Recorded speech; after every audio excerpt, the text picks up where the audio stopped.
Hello everyone, आज हम करने वाले हैं जून वीक 4 के एडवांस्ड करंट अफेयर्स एमसीक्यू, जो यूपीएससी प्रीलिम्स 2026 की दृष्टि से अत्यंत महत्वपूर्ण है। हर प्रश्न के बाद हम उसका सही उत्तर, परीक्षा उन्मुख विश्लेषण और साथ ही यूपीएससी ट्रिक भी समझेंगे ताकि परीक्षा में ऐसे प्रश्न कभी न छूटें। तो बिना समय गंवाए आइए शुरू करते हैं। प्रश्न संख्या 1। सुंदरबन हाल ही में माइक्रोप्लास्टिक प्रदूषण के कारण चर्चा में रहा। निम्नलिखित कथनों पर विचार कीजिए। कथन 1। सुंदरबन विश्व का सबसे बड़ा मैंग्रोव पारिस्थितिकी तंत्र है। कथन 2। ये यूनेस्को विश्व धरोहर स्थल है। कथन 3। ये भारत और बांग्लादेश के बीच साझा किया गया है। इनमें से कौन से कथन सही हैं? ए। केवल 1 बी, केवल 1 और 2 सी, केवल 2 और 3 डी। 1, 2 और 3 अपना उत्तर सोचिए। सही उत्तर है विकल्प डी। व्याख्या तीनों कथन सही हैं। सुंदरबन विश्व का सबसे बड़ा मैंग्रोव वन है जिसे यूनेस्को विश्व धरोहर का दर्जा प्राप्त है तथा ये भारत और बांग्लादेश दोनों देशों में फैला हुआ है। हाल ही में वैज्ञानिकों ने यहाँ के जल, अवसाद यानी सेडिमेंट तथा जलीय जीवों में माइक्रोप्लास्टिक की उपस्थिति दर्ज की है। UPSC tip. सुंदरबन से जुड़े प्रश्नों में अक्सर भूगोल जोड़ पर्यावरण जोड़ अंतर्राष्ट्रीय तथ्य एक साथ पूछे जाते हैं। प्रश्न संख्या 2। माइक्रोप्लास्टिक्स की सही परिभाषा क्या है? ए 5 मिलीमीटर से छोटे प्लास्टिक कण, बी 50 मिलीमीटर से छोटे प्लास्टिक कण, सी पानी में घुले हुए प्लास्टिक, डी केवल औद्योगिक प्लास्टिक अपशिष्ट। उत्तर सोचिए। सही उत्तर है विकल्प ए। व्याख्या माइक्रोप्लास्टिक्स वे प्लास्टिक कण होते हैं जिनका आकार 5 मिलीमीटर से कम होता है। इनके प्रमुख स्रोत हैं कॉस्मेटिक्स, टायरों का घिसाव, सिंथेटिक कपड़े, प्लास्टिक पैकेजिंग का कचरा। UPSC tip. आकार 5 मिलीमीटर अवश्य याद रखें, यह बार बार पूछा जाने वाला तथ्य है। प्रश्न संख्या 3। भारत में हीट एक्शन प्लान मुख्य रूप से किसके द्वारा तैयार किए जाते हैं? ए भारतीय रिजर्व बैंक, बी भारतीय मौसम विभाग, राज्य सरकारें तथा शहरी स्थानीय निकाय, सी निर्वाचन आयोग, डी केवल नीति आयोग। सोचिए। सही उत्तर है विकल्प बी। व्याख्या भारतीय मौसम विभाग मौसम संबंधी पूर्वानुमान जारी करता है, जबकि राज्य सरकारें और शहरी स्थानीय निकाय स्थानीय परिस्थितियों के अनुसार हीट एक्शन प्लान तैयार करते हैं। महत्वपूर्ण तथ्य। भारत में अभी तक समर्पित हीट लॉ नहीं है। प्रश्न संख्या 4। रिवर बेसिन मैनेजमेंट का कौन सा उद्देश्य नहीं है? ए समेकित जल नियोजन, बी बाढ़ प्रबंधन, सी बेसिन स्तर पर पारिस्थितिक संरक्षण, डी भूजल दोहन बढ़ाना। उत्तर सोचिए। सही उत्तर है विकल्प डी। व्याख्या रिवर बेसिन मैनेजमेंट का उद्देश्य जल संसाधनों का समग्र, संतुलित और सतत प्रबंधन करना है। अत्यधिक भूजल दोहन इसका उद्देश्य नहीं है। UPSC tip. यदि विकल्पों में सस्टेनेबिलिटी और ओवर एक्सप्लॉयटेशन साथ दिखाई दें तो सावधानी से उत्तर चुनें। प्रश्न संख्या 5। COP 33 किससे संबंधित है? ए टे convention on migratory species, B UNFCCC, Ramsar convention, D UNCCD। अपना उत्तर सोचिए। सही उत्तर है विकल्प बी। व्याख्या COP 33 संयुक्त राष्ट्र जलवायु परिवर्तन रूपरेखा अभिसमय अर्थात UNFCCC के अंतर्गत आयोजित होने वाला सम्मेलन है। हाल ही में भारत ने इसकी मेजबानी के लिए अपनी बोली वापस ले ली। प्रश्न संख्या 6। नेशनली डिटरमाइंड कॉन्ट्रीब्यूशंस अर्थात NDC किसके अंतर्गत प्रस्तुत किए जाते हैं? A Kyoto protocol, B Paris agreement, C Montreal protocol, D जैव विविधता अभिसमय। सोचिए। सही उत्तर है विकल्प बी। व्याख्या पेरिस एग्रीमेंट के अंतर्गत प्रत्येक सदस्य देश अपने राष्ट्रीय स्तर पर निर्धारित योगदान अर्थात NDC प्रस्तुत करता है। इन्हीं के आधार पर प्रत्येक देश अपनी जलवायु कार्ययोजना तैयार करता है। प्रश्न संख्या 7। भारत की अद्यतन क्लाइमेट पाथवे में निम्नलिखित में से क्या शामिल नहीं है? ए नवीकरणीय ऊर्जा, be green hydrogen, C carbon market, D कोयले पर बढ़ती निर्भरता। उत्तर सोचिए। सही उत्तर है विकल्प डी।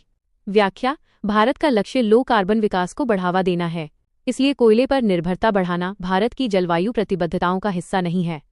प्रश्न संख्या 8। प्लास्टिक वेस्ट मैनेजमेंट रूल्स 2026 मुख्य रूप से किन बातों को बढ़ावा देते हैं? कथन 1। एक्सटेंडेड प्रोड्यूसर रिस्पॉन्सिबिलिटी, कथन 2। सर्कुलर इकोनॉमी, कथन 3। वैज्ञानिक पुनर्चक्रण। सही उत्तर चुनिए। ए केवल 1, बी केवल 2, सी 1 और 3, डी 1, 2 और 3। सोचिए। सही उत्तर है विकल्प डी। व्याख्या तीनों कथन सही हैं। इन नियमों का उद्देश्य प्लास्टिक प्रदूषण कम करना तथा सतत अपशिष्ट प्रबंधन को बढ़ावा देना है। प्रश्न संख्या 9। भारत की 1000 किलोमीटर क्वांटम कम्युनिकेशन उपलब्धि मुख्य रूप से किस क्षेत्र को मजबूत करती है? ए कृषि, बी साइबर सुरक्षा, सी पर्यटन, डी मौसम विज्ञान। उत्तर सोचिए। सही उत्तर है विकल्प बी। व्याख्या क्वांटम कम्युनिकेशन अत्यंत सुरक्षित और एन्क्रिप्टेड संचार प्रणाली उपलब्ध कराती है। इसका उपयोग रक्षा, बैंकिंग, डिजिटल गवर्नेंस तथा साइबर सुरक्षा जैसे संवेदनशील क्षेत्रों में किया जाएगा। प्रश्न संख्या 10 प्रोटोटाइप फास्ट ब्रीडर रिएक्टर किसका उपयोग करता है? ए. केवल यूरेनियम, बी. केवल thorium, C. Fast neutrons, D. सौर ऊर्जा। उत्तर सोचिए। सही उत्तर है विकल्प सी। व्याख्या: fast breeder reactor fast neutrons का उपयोग करता है।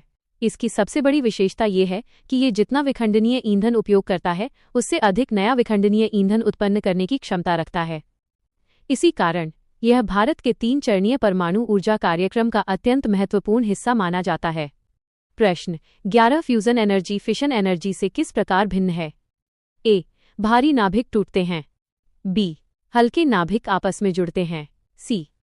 कोयला जलाया जाता है, डी. रेडियो एक्टिव वेस्ट बिल्कुल नहीं बनता। अपना उत्तर सोचिए। सही उत्तर है विकल्प बी। व्याख्या विद्यार्थियों, यह प्रश्न यूपीएससी की दृष्टि से अत्यंत महत्वपूर्ण है। फिशन में भारी नाभिक टूटकर छोटे नाभिक बनाते हैं, जबकि फ्यूजन में हल्के नाभिक आपस में मिलकर एक भारी नाभिक का निर्माण करते हैं। फ्यूजन प्रक्रिया से अत्यधिक ऊर्जा प्राप्त होती है और दीर्घकालीन रेडियोधर्मी अपशिष्ट भी अपेक्षाकृत कम उत्पन्न होता है। प्रश्न संख्या 12 आर्टेमिस 2 मिशन का मुख्य उद्देश्य क्या है? ए. मनुष्यों को मंगल ग्रह पर उतारना, बी. अंतरिक्ष यात्रियों को चंद्रमा की कक्षा में भेजना, सी. पृथ्वी की कक्षा में नया स्पेस स्टेशन बनाना, डी. भारतीय अंतरिक्ष यात्रियों को प्रक्षेपित करना। उत्तर सोचिए। सही उत्तर है विकल्प बी। व्याख्या: आर्टेमिस 2 मिशन में अंतरिक्ष यात्री चंद्रमा की परिक्रमा करेंगे, लेकिन उसकी सतह पर उतरेंगे नहीं। मानव लैंडिंग का लक्ष्य आर्टेमिस 3 मिशन में रखा गया है। UPSC tip Artemis 2 = orbit, Artemis 3 = landing. प्रश्न संख्या 13 डॉक्टर भीमराव अंबेडकर ने लोकतंत्र की आत्मा किसे माना था? ए. संसदीय बहुमत, बी. संवैधानिक नैतिकता, सी. सैन्य शक्ति, डी. आर्थिक विकास। अपना उत्तर सोचिए। सही उत्तर है विकल्प बी। व्याख्या: डॉक्टर भीमराव अंबेडकर का स्पष्ट मत था कि केवल संविधान बना देना पर्याप्त नहीं है।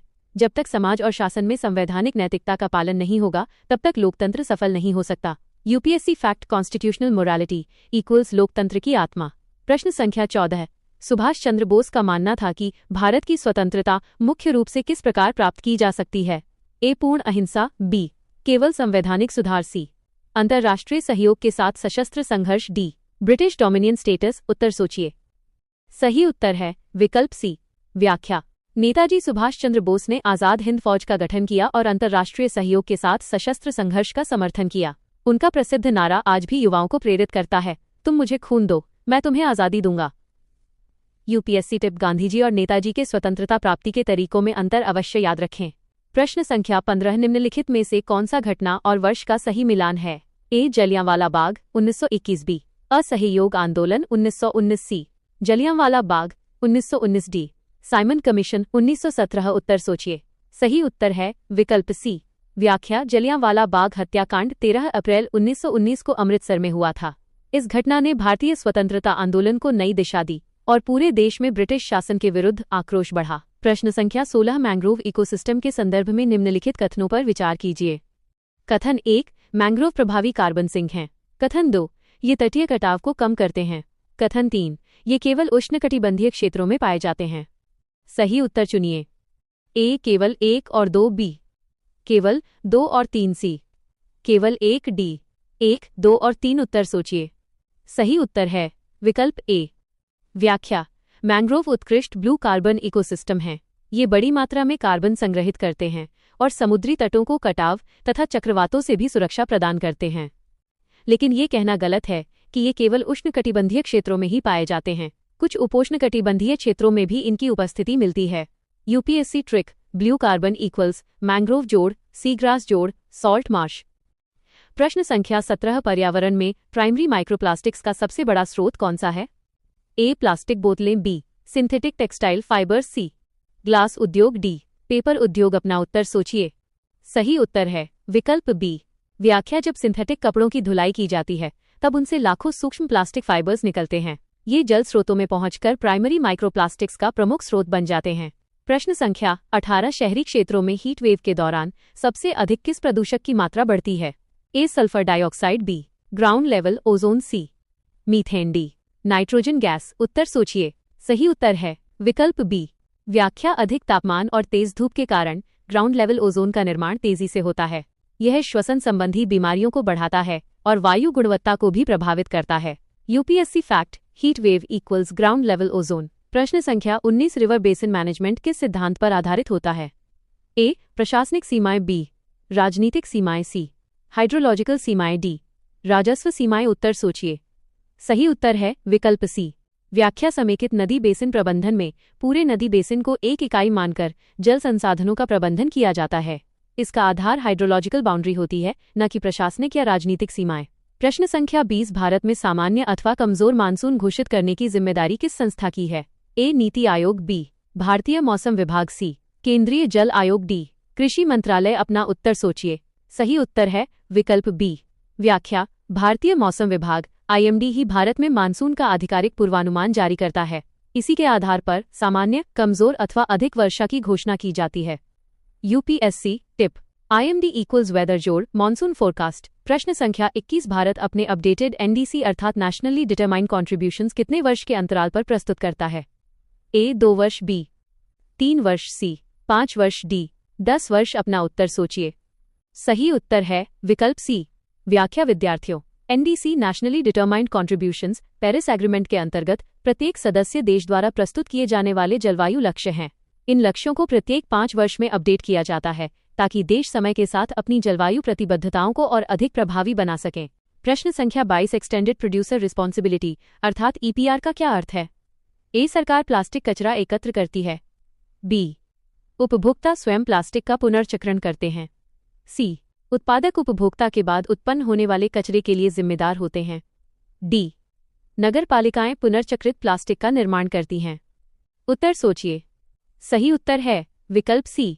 व्याख्या EPR एक्सटेंडेड प्रोड्यूसर रिस्पॉन्सिबिलिटी का अर्थ है कि उत्पाद बनाने वाली कंपनियां अपने उत्पाद से उत्पन्न पोस्ट कंज्यूमर वेस्ट के संग्रहण, पुनर्चक्रण और वैज्ञानिक निपटान के लिए उत्तरदायी होंगी।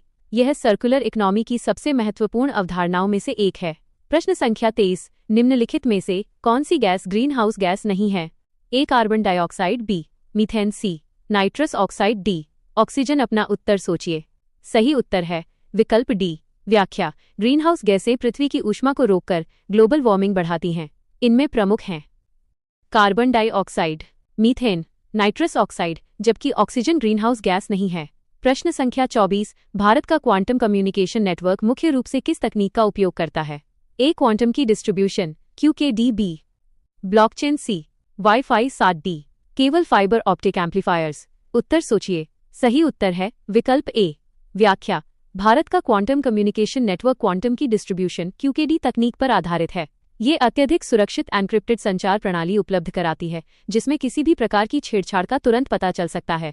इस तकनीक का उपयोग विशेष रूप से रक्षा, बैंकिंग, डिजिटल गवर्नेंस, साइबर सुरक्षा जैसे संवेदनशील क्षेत्रों में किया जाएगा। प्रश्न संख्या 25 फास्ट ब्रीडर रिएक्टर्स महत्वपूर्ण क्यों हैं? ए. ये जितना ईंधन बनाते हैं उससे अधिक उपभोग करते हैं, बी. ये जितना ईंधन उपयोग करते हैं उससे अधिक फिशाइल फ्यूल उत्पन्न करते हैं, सी. इन्हें यूरेनियम की आवश्यकता नहीं होती, डी. ये बिना कूलेंट के कार्य करते हैं। उत्तर सोचिए। सही उत्तर है विकल्प बी। व्याख्या फास्ट ब्रीडर रिएक्टर की सबसे बड़ी विशेषता यह है कि ये जितना विखंडनीय ईंधन उपयोग करता है उससे अधिक नया विखंडनीय ईंधन तैयार करने की क्षमता रखता है। इसी विशेषता के कारण इसे ब्रीडर रिएक्टर कहा जाता है। प्रश्न संख्या 26 भारत का 3 स्टेज न्यूक्लियर प्रोग्राम मुख्य रूप से किस संसाधन के उपयोग के लिए बनाया गया है? A. Lithium, B. Thorium, C. Hydrogen, D. केवल प्लूटोनियम। अपना उत्तर सोचिए। सही उत्तर है विकल्प बी। व्याख्या भारत के पास विश्व के सबसे बड़े थोरियम भंडारों में से एक है। इसी कारण भारत का 3 चरणीय परमाणु ऊर्जा कार्यक्रम अंततः थोरियम आधारित परमाणु ऊर्जा विकसित करने पर केंद्रित है।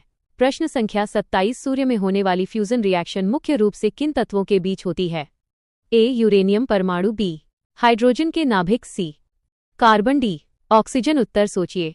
सही उत्तर है विकल्प बी। व्याख्या सूर्य अपनी ऊर्जा हाइड्रोजन के नाभिकों के फ्यूजन से प्राप्त करता है। इस प्रक्रिया में हाइड्रोजन के नाभिक मिलकर हीलियम का निर्माण करते हैं और अत्यधिक मात्रा में ऊर्जा मुक्त होती है। यही ऊर्जा प्रकाश और ऊष्मा के रूप में पृथ्वी तक पहुंचती है। प्रश्न संख्या 28 आर्टेमिस प्रोग्राम का नेतृत्व कौन सी स्पेस एजेंसी कर रही है? A. ESA, B. NASA, C. ISRO, D. JAXA. अपना उत्तर सोचिए। सही उत्तर है विकल्प बी। व्याख्या विद्यार्थियों आर्टेमिस प्रोग्राम का नेतृत्व नासा कर रहा है। इस महत्वाकांक्षी कार्यक्रम में कई अंतर्राष्ट्रीय अंतरिक्ष एजेंसियां सहयोग कर रही हैं। इसका उद्देश्य केवल मानव को दोबारा चंद्रमा पर भेजना ही नहीं, बल्कि भविष्य के मंगल मिशनों की तैयारी करना भी है। प्रश्न संख्या 29 आर्टेमिस प्रोग्राम के साथ चंद्र अन्वेषण में भारत का कौन सा मिशन संबंधित माना जाता है? A. Chandrayaan programme, B. Gaganyaan, C. Aditya L1, D. Mangalyaan. उत्तर सोचिए। सही उत्तर है विकल्प ए।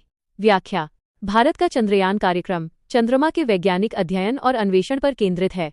इसी कारण भारत आज वैश्विक लूनर एक्सप्लोरेशन में महत्वपूर्ण योगदान देने वाले देशों में शामिल है। प्रश्न संख्या 30 नेताजी सुभाष चंद्र बोस भारतीय राष्ट्रीय कांग्रेस के किस अधिवेशन के अध्यक्ष बने थे? ए. लाहौर अधिवेशन, बी. हरिपुरा अधिवेशन, सी. सूरत अधिवेशन, डी. कराची अधिवेशन। अपना उत्तर सोचिए। सही उत्तर है विकल्प बी।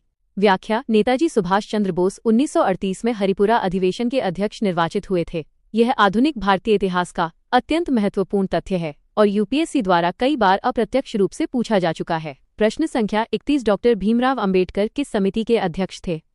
ए. Planning commission, B. संविधान सभा, C. Drafting committee, D. Finance commission. उत्तर सोचिए। सही उत्तर है विकल्प सी। व्याख्या: डॉक्टर भीमराव अंबेडकर भारतीय संविधान के निर्माण हेतु गठित ड्राफ्टिंग कमेटी के अध्यक्ष थे। इसी महत्वपूर्ण योगदान के कारण उन्हें भारतीय संविधान का मुख्य शिल्पकार भी कहा जाता है। यदि ये वीडियो आपके लिए उपयोगी रही हो तो इसे लाइक करें, अपने दोस्तों के साथ शेयर करें और चैनल को सब्सक्राइब करना बिल्कुल न भूलें। धन्यवाद। मिलते हैं अगले वीडियो में।